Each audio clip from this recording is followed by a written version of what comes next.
Информационна кампания. Информирани потребители за прозрачни и достъпни социални услуги. Проектът се реализира от Асоциация Човешки права стъпка по стъпка с финансовата подкрепа на Община Варна.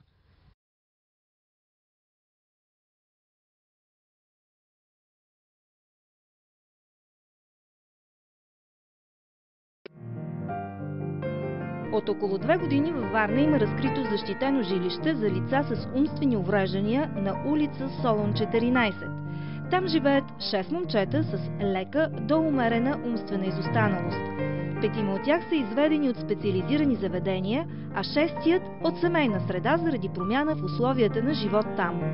Повечето от обитателите на защитеното жилище посещават помощни и специализирани училища в града. Откакто са на това място, момчетата са усвоили много дейности, които всеки човек обикновено научава в семейна среда. Всяко едно от тях има свои предпочитания за това с какво да се занимава. Така, например, тези момчета обичат да правят красиви сувенири.